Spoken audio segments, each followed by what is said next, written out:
La puerta abierta.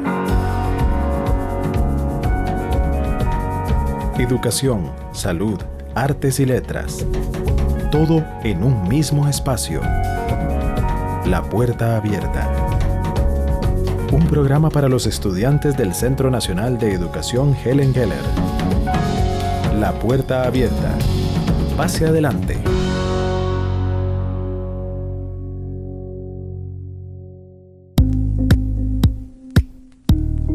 Hola, ¿qué tal? Soy Carolina Campos y quiero darles la bienvenida al episodio número 56 de La Puerta Abierta Podcast. Volvemos con un episodio un poquito más largo, más extenso, con más variedad de contenido, siempre con música nacional, paisaje sonoro.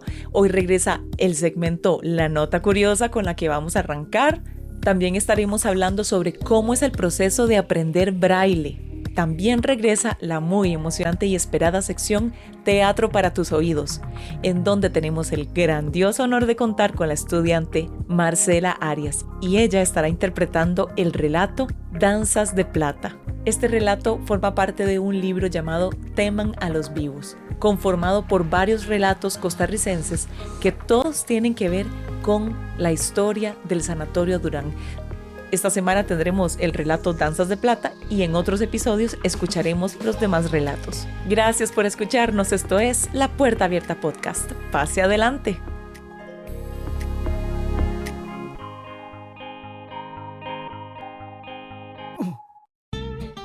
La nota curiosa. Cosas que no sabías de la música.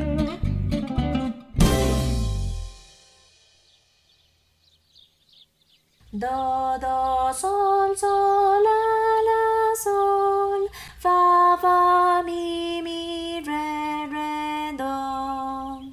Ken, ¿qué estás cantando? ¿Qué letra más rara? Estoy cantando Estrellita, pero con las notas musicales, lo que se llama solfear. ¿Surfear? Eso no es lo que se hace en la playa con una tabla. Dije solfear, no surfear. Solfear o solfeo es hacer lectura musical, entonando las notas musicales y diciendo sus nombres. Ah, ya. Vos sabés que siempre me he preguntado por qué se llaman así. ¿Quiénes? Las notas musicales. ¿Por qué se llaman do, re, mi, fa, sol, la, si? ¿A quién se le ocurrió eso y por qué y hace cuánto? Di ahí. La verdad, nunca me lo había preguntado y no tengo ni la menor idea. ¿Ustedes también se lo habían preguntado? ¿Ken? ¿A quién le estás hablando? A ellos, los oyentes de La Puerta Abierta. Ah, sí. Hola. Ya sé, hagamos un viaje en el tiempo. Normal, no cuesta nada.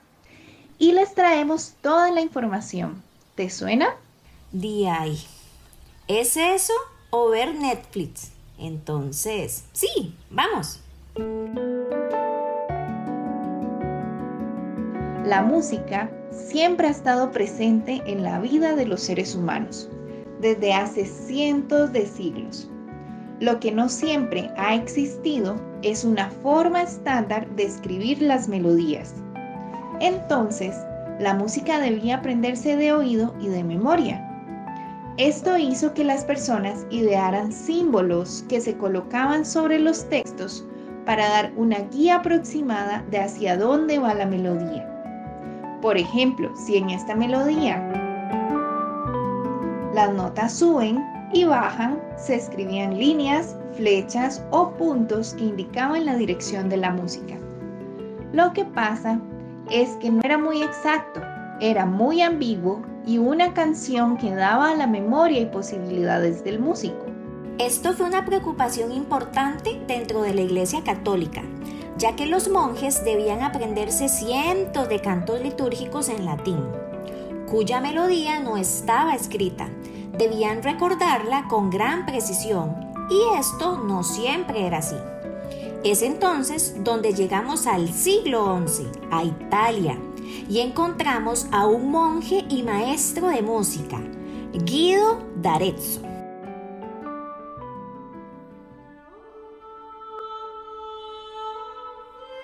Nacido como Guido Mónaco, con el tiempo se le conoció como Guido d'Arezzo por el pueblo italiano Arezzo, donde trabajó. Hablamos del año 1000 después de Cristo aproximadamente.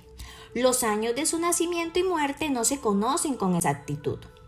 Fue un monje benedictino, teórico musical, a quien debemos el nombre de las notas musicales.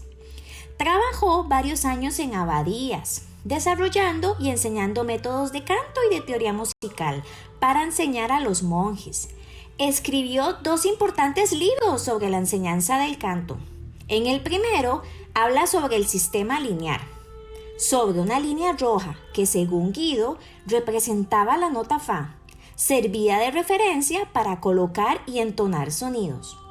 Una nota debajo de la línea era un tono por debajo de fa, es decir, mi, y una nota por encima de la línea era un tono arriba de fa, es decir, sol. Guido utilizó 4 líneas horizontales para colocar las notas musicales. A esto se le llamó tetragrama. Tetra significa 4 y grama línea. Esto antecede al pentagrama, que se utiliza hace siglos para escribir la música, un sistema de 5 líneas horizontales que es lo que usamos hoy en día. Recordemos que esto ocurrió hace más de 1000 años. Muchas cosas que damos por sentado hoy en día, en ese momento ni siquiera se vislumbraban. No existían muchos instrumentos musicales y no estaba bien desarrollada la teoría musical. Ni siquiera tenían nombre esos 7 sonidos que hoy conocemos como notas musicales. Guido quería que los miembros de su coro pudieran escuchar en sus cabezas el tono de cada nota y desarrollar su instinto y oído musical para poder entonar correctamente lo que estaba escrito en estas primeras partituras. La voz era el instrumento musical más importante. Dentro de la Iglesia Católica no se permitían instrumentos musicales. De ahí el término cantar a cappella. En italiano significa en capilla, es decir, cantar como se cantaba en las capillas, sin instrumentos musicales.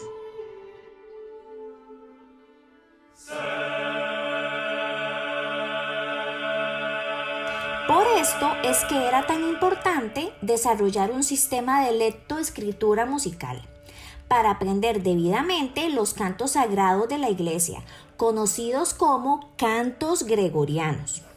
Los cantos gregorianos están escritos en latín. Sus textos son litúrgicos, son cantados por coros masculinos y son a capela. Y la Iglesia tenía cientos de cantos que debían ser memorizados con precisión. En cuanto a la letra, no había problema, pero no había cómo escribir la melodía. Entonces, los monjes debían aprenderlos de memoria. Pero vayamos al punto de una vez por todas. ¿De dónde surgieron los nombres de las notas musicales? Guido escogió un himno a San Juan Bautista, conocido en latín como Ut queant laxis.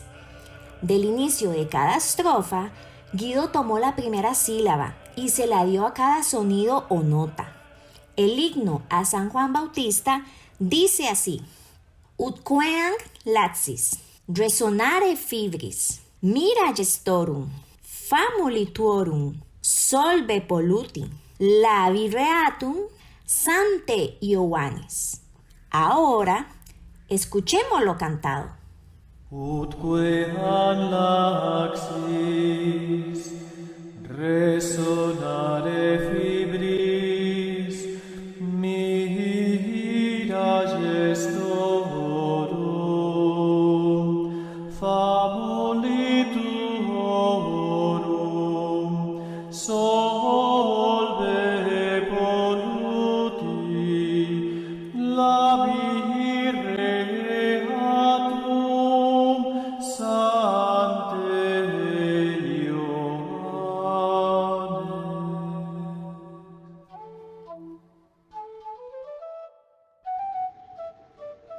Dos detalles importantes.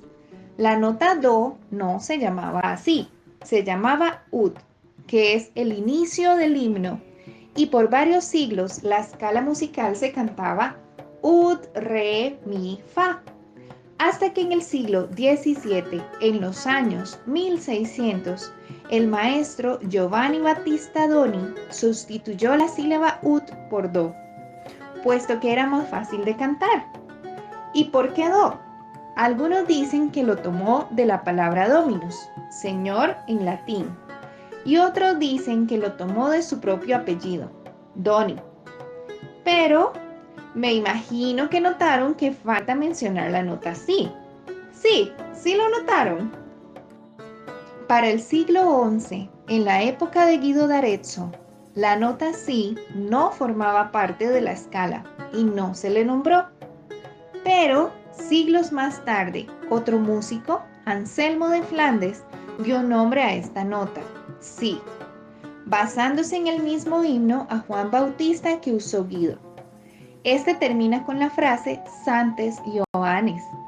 Entonces tomó la S y la I y dio nombre a la nota si. Dato importante. ¿Sabían que la música también puede escribirse en braille? ¿Qué? ¿Ves? Eso sí que no me lo esperaba. Pues sí. El primer sistema de escritura musical para personas ciegas fue creado por Louis Braille, un joven francés que perdió su visión de niño y que ideó el sistema de escritura utilizando un patrón de 6 puntos, lo que hoy conocemos como Braille. Bueno, Ken, creo que dimos muchísima información nueva, ¿no te parece? Deberíamos dejar a la audiencia de La Puerta Abierta digerir todo lo que les contamos. Sí, creo que sí.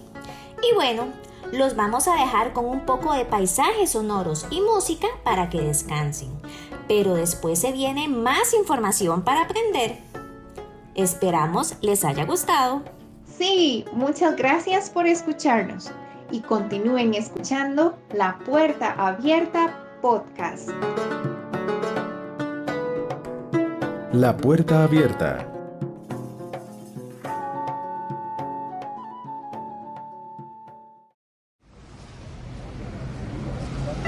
Paisajes sonoros.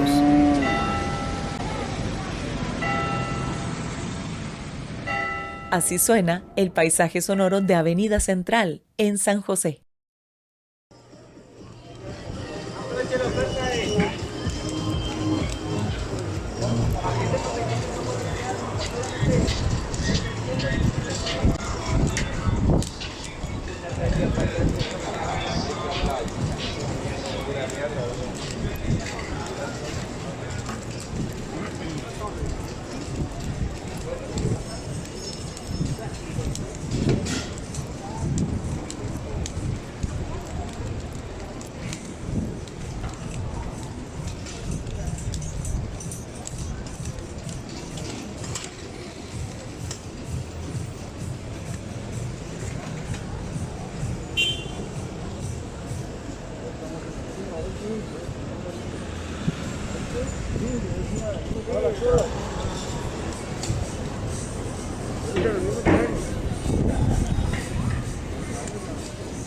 Una pulsería muy bonita de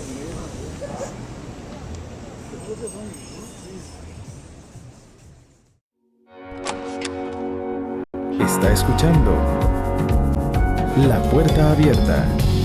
Pase adelante.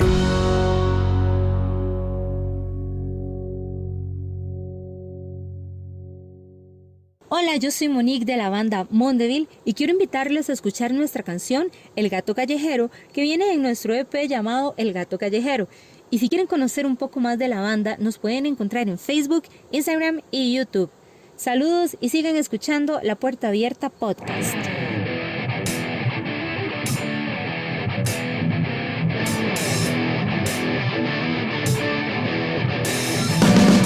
Siempre hemos sabido que la vida es una máscara. Nos bañamos en perfume de codicia, envidia, con tristeza, odio, lujuria y qué más. Cualquier cosa puede ser. Vagamos por las calles, sobreviviendo como un gato, como un gato.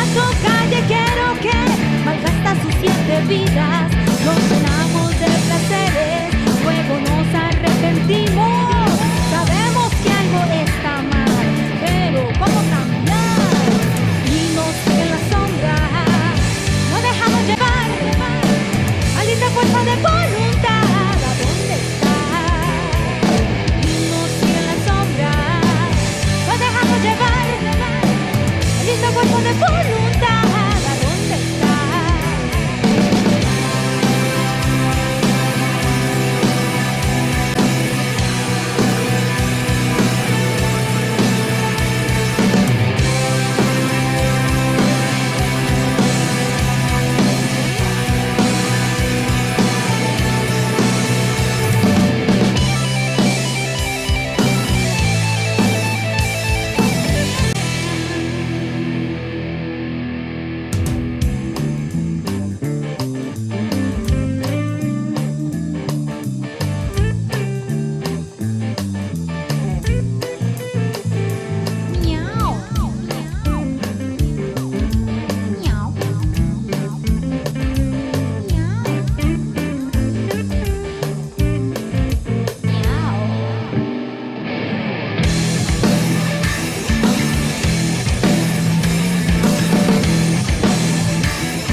Viendo a la gente pasar, gato, gata, hoy voy a jugar.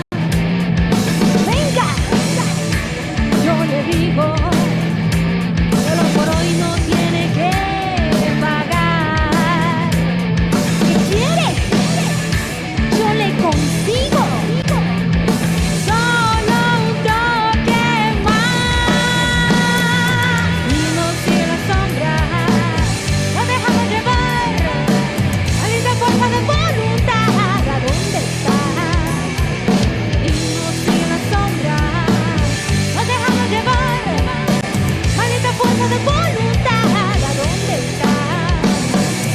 Maldita fuerza, maldita fuerza, maldita fuerza de voluntad, ¿a dónde está? Y no sigue la sombra. Maldita fuerza de voluntad, ¿a dónde está? Y no sigue la sombra, nos dejamos llevar. Maldita fuerza de voluntad, ¿a dónde está? Teatro para tus oídos. Teatro para tus oídos. Teatro para tus oídos. Teatro para tus oídos. Teatro para tus oídos. La Puerta Abierta presenta Teatro para tus oídos.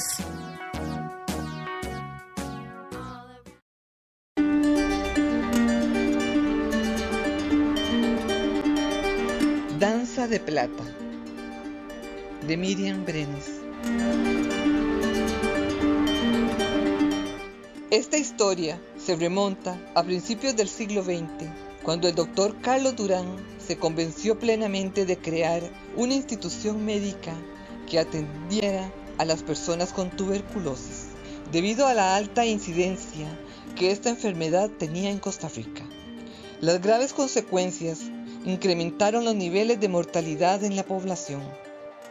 El paso del tiempo dejó en evidencia que ni el frío ni la altura contribuían a la mejoría de los enfermos que padecían esta cruel enfermedad. Pero en ocasiones, solo la experiencia y el transcurrir de los años dejan al descubierto las verdades.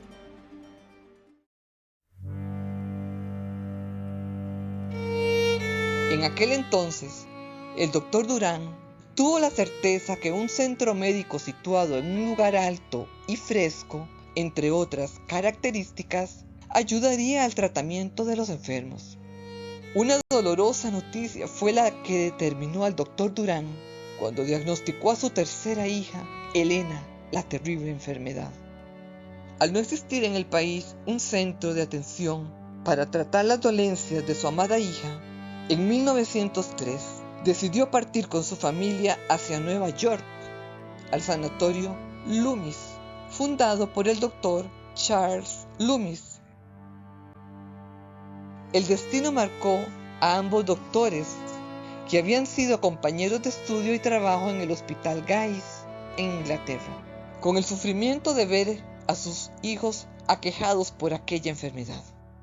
Los dos médicos decidieron unirse y luchar contra ella, poniendo en práctica todos sus conocimientos. Fue en el sanatorio neoyorquino donde Elena Durán y Teodoro Loomis se conocieron. Durante su padecimiento, protagonizaron una linda amistad, a lo largo de la cual, en los periodos de mejoría, jugaban por los jardines decorados por las hojas color amarillo, naranja, rojo y marrón, que se desprendían de los grandes árboles en otoño.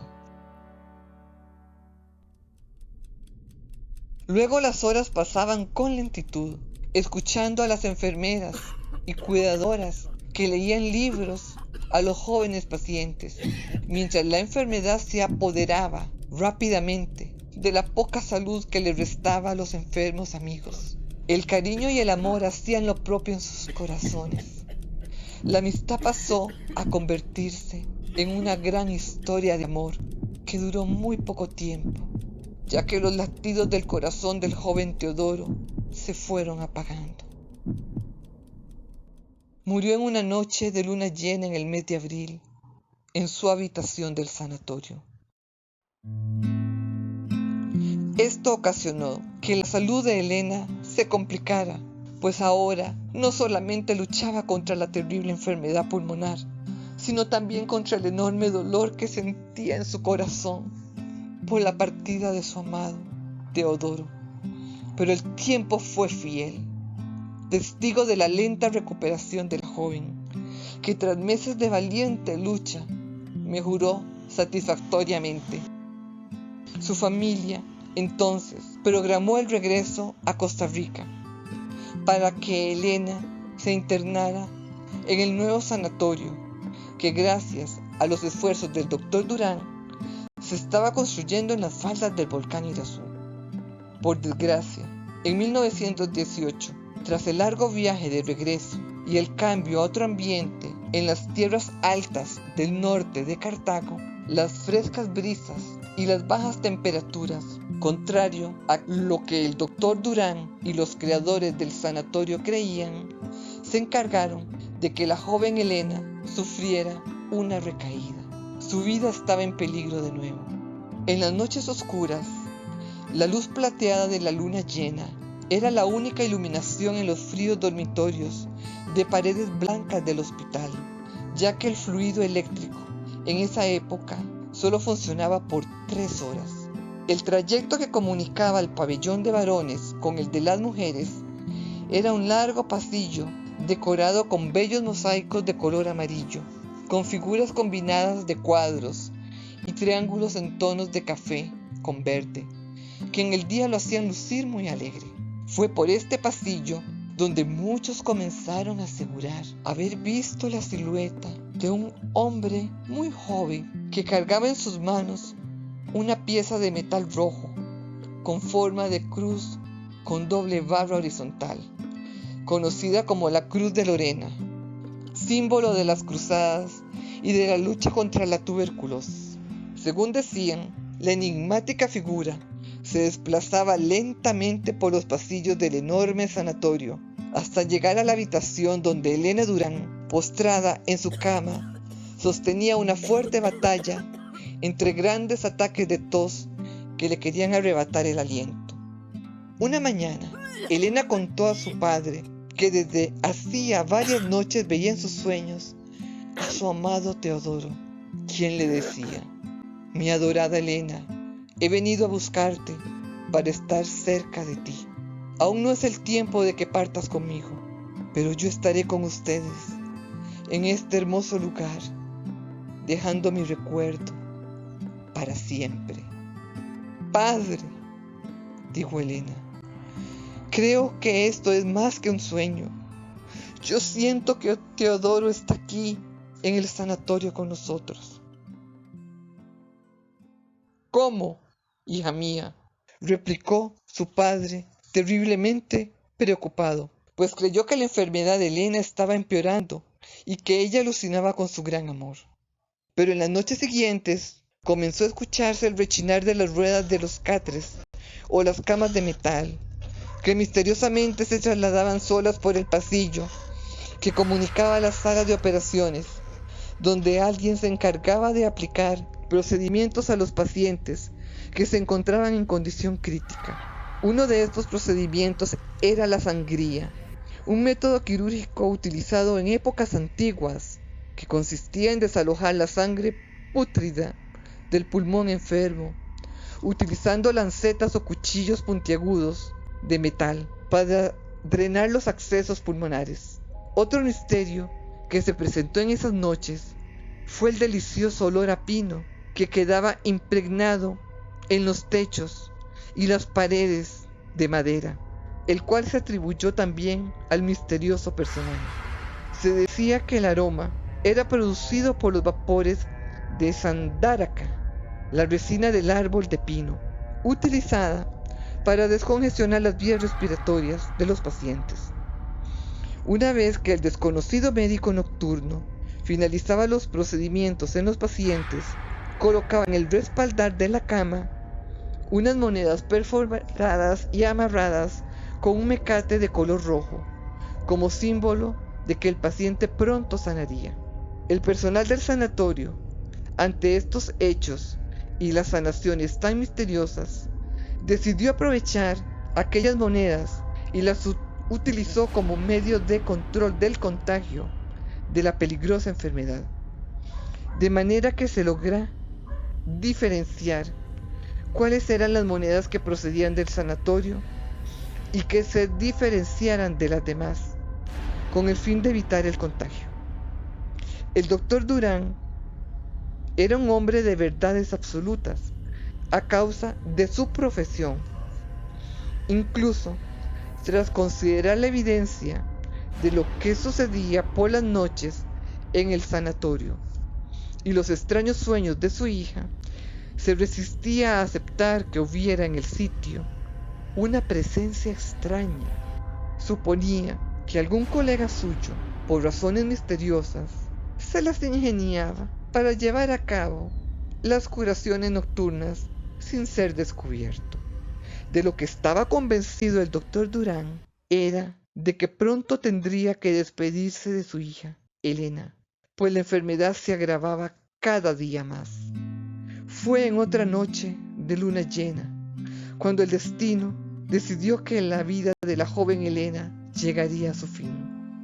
Luego de tantos años de luchar por su vida, el cansancio y el deseo de poder estar con su amado Teodoro salían victoriosos. Era medianoche. Elena, en su agonía, observó el fuerte resplandor plateado que ingresaba por el gran ventanal del dormitorio, el mismo por el que ella contemplaba todas las mañanas los hermosos jardines llenos de margaritas y calas, así como sus preferidas, aquellas flores en forma de campanitas amarillas y naranjas.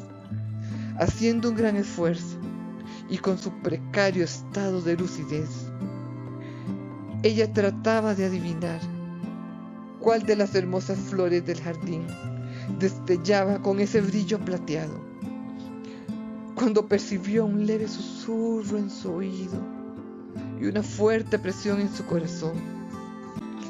La alegría y la emoción superaron el dolor agónico y exclamó: «Lo sabía, no era un sueño, siempre estuviste aquí, eras tú quien sanaba a los pacientes, y hoy, por fin, amor mío, has venido por mí».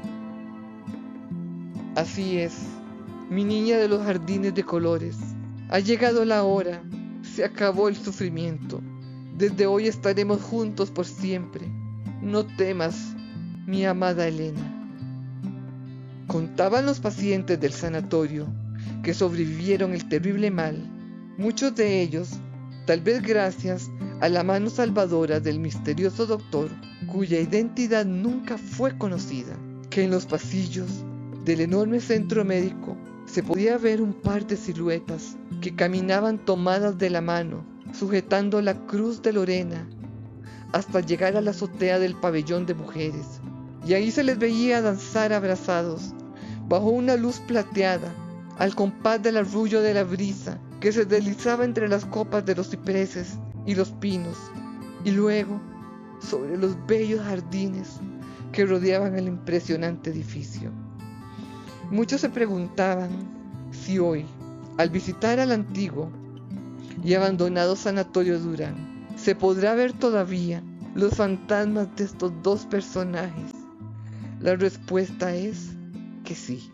Cuando se mira con atención hacia los jardines que aún persisten y se contemplan los pinos y los arbustos llenos de campanitas amarillas, entre las cuales se puede ver la danza de los colibríes, quizás dos de esas aves sean Elena y Teodoro.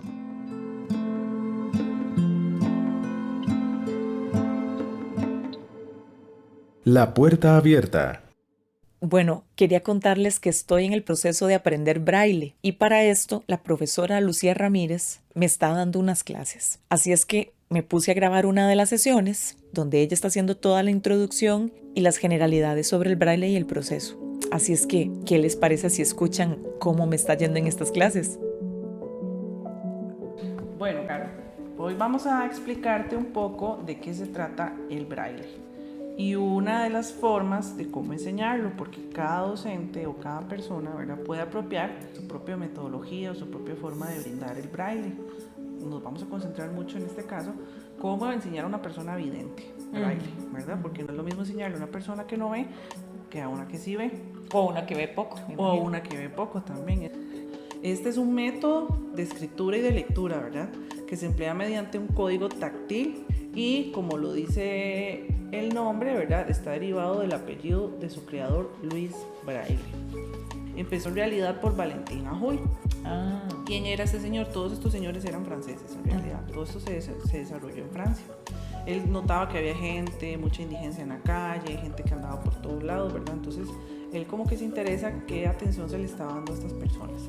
En 1786 funda el Instituto de Niños Ciegos, que esta es la primera escuela para la instrucción y colocación laboral de personas ciegas. También diseñó el método de escritura para ser cifrado con el tacto. Básicamente era el mismo abecedario, solamente que realzado, ¿verdad? Entonces a ese se le conoce como el método Ajuy. Imagínense ustedes que es como todas las letras resaltaditas y que la persona va con su dedo recorriendo cada forma, cada grafía de la letra. Entonces fue pues un primer paso, pero no era tan funcional, ¿verdad? Luego en el tiempo se dieron cuenta que no era tan funcional para una persona que no ve.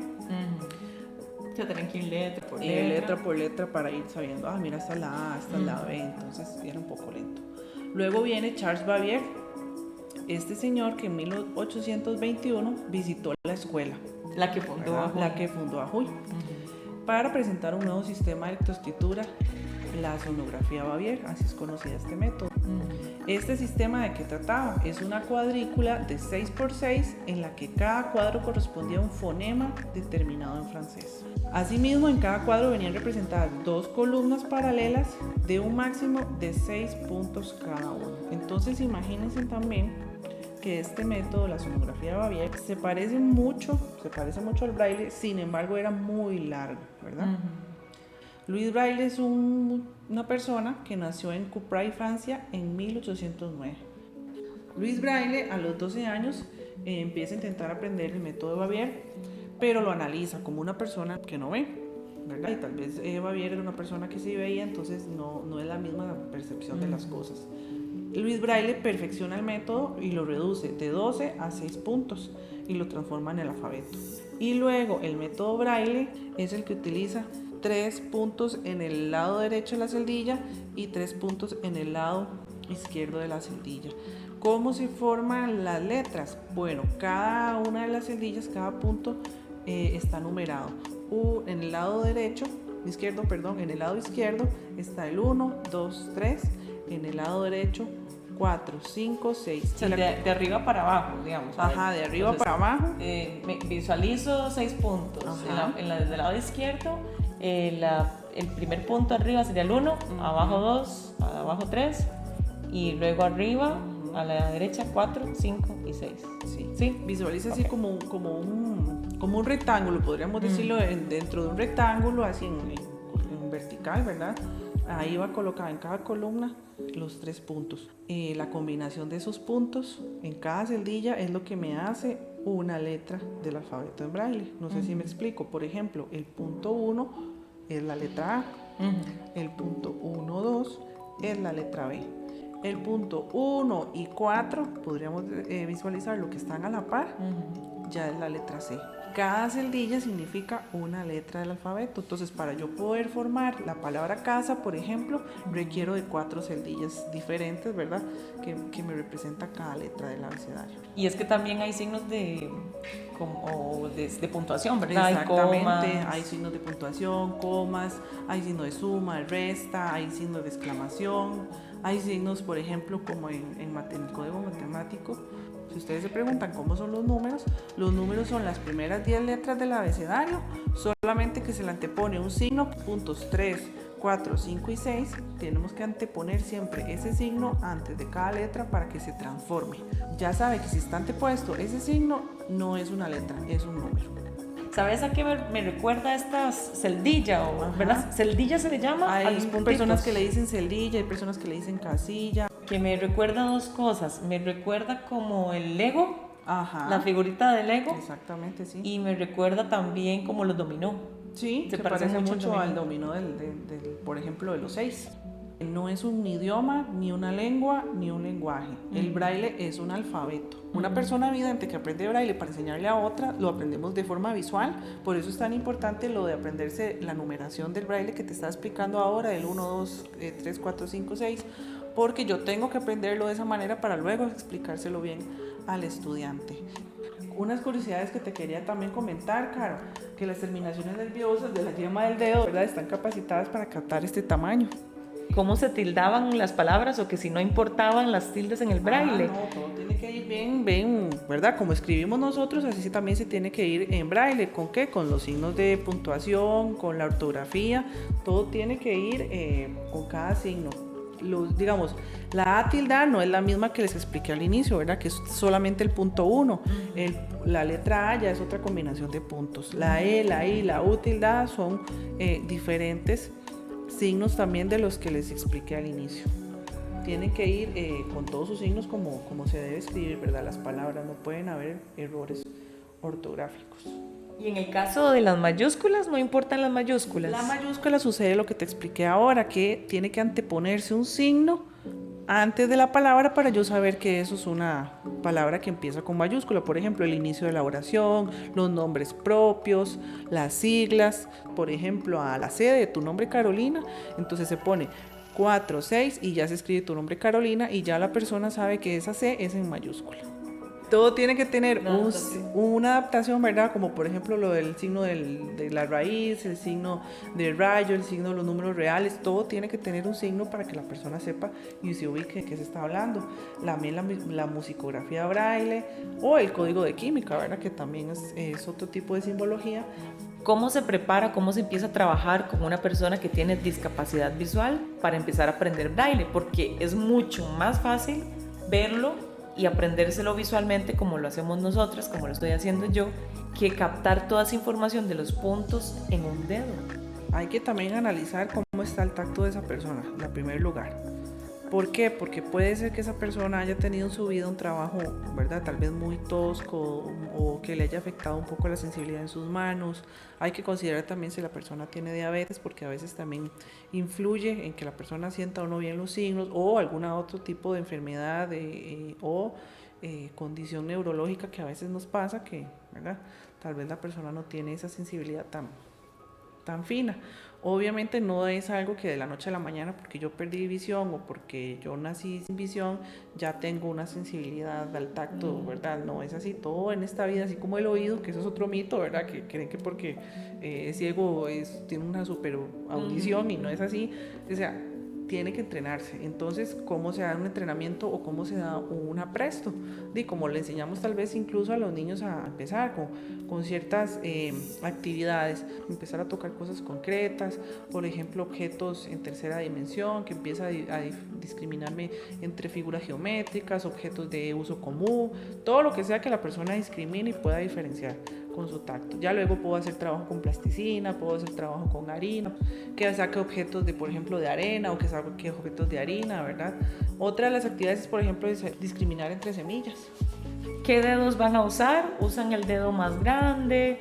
¿Usan 2 dedos de cada mano? ¿O hay dedos determinados para leer braille? Sí, la forma correcta sería usar los dedos índice, bueno, de su mano dominante, ¿verdad? En este caso sería casi siempre, no siempre, pero casi siempre la mano derecha, el dedo índice, que ese es el que llamamos el dedo lector, y el dedo de la mano izquierda también se colocan los dos juntos. Bueno, primero hay que empezar a enseñarle el movimiento correcto, que es de izquierda a derecha y de arriba hacia abajo, ¿verdad? Siempre todo se lee de esa forma, colocando los dos dedos juntos, pero sobre todo sabemos que el dedo lector va a ser el derecho y el dedo índice de la mano izquierda es el que va a ir confirmando la información. Pregunta importante, porque los puntos no van a aparecer de la nada. ¿Cómo se produce, cómo se escribe el braille? ¿Qué necesitamos para escribir braille? Bueno, lo primero que se usa o el elemento más básico del braille podríamos decir que es la regleta y el punzón, que nosotros lo comparamos con tener lápiz y papel. ¿Por qué? Porque esta regleta, bueno, hay regletas de página completa. Voy escribiendo en negativo. ¿Qué quiere decir escribir en negativo? Que yo voy punzando o voy metiendo ese punzón dentro de esa celdilla y de acuerdo a la combinación de puntos yo voy escribiendo. Entonces yo escribo casa, por ejemplo. Tengo que abrir ese folder o esa carpeta, darle vuelta y leerlo. ¿Por qué? Porque yo estoy escribiendo al revés. Escribirlo al revés. Tengo que escribir al revés. Yo tengo que escribirlo al revés y en este caso, evidentemente, yo tengo que escribir no de izquierda a derecha como nosotros leemos, sino que de derecha a izquierda. Para la hora de darle vuelta, poder leerlo. ¿Y qué tipo de papel se ocupa? ¿Puede ser cualquier tipo de papel? Lo ideal en cuanto a las hojas o el papel que se utiliza es que sea un tipo Bristol o un tipo Ledger. Bueno, hay gente que usa opalina, pero es bastante gruesa, eso es bastante como más para la máquina. Pero para la hora de regleta y punzón tal vez como un Bristol o Ledger. En cuanto a una forma más mecánica, también tenemos la máquina Perkins, que esta fue creada en Estados Unidos por David Abraham. Y generalmente la Perkins School for the Blind en Massachusetts es el que la está distribuyendo. Hay diferentes tipos, ¿verdad? Incluso ya ahora existe una máquina eléctrica que acá en el instituto la acabamos de adquirir. Pero imagínense ustedes que es como una máquina de escribir. Y seguiré estudiando braille y seguiré aprendiendo además musicografía braille para que en el momento que los estudiantes lo necesiten, pues se los pueda enseñar. Caro, ¿ya me hiciste la tarea 3? Dios mío, la tarea.